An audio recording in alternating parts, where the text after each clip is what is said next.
अहो रांजाच्या पाटलानं फक्त स्वराज्यामध्ये त्या स्त्रीची आबरू लुटली आणि आबरू गेली म्हणून त्या माऊलीनं विहिरीमध्ये जाऊन उडी टाकली.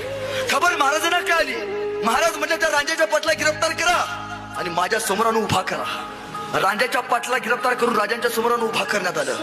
राजा म्हणजे आता डावा पाय उजवा हात कलम करा, चौरंग करण्याला चौकात बसवा.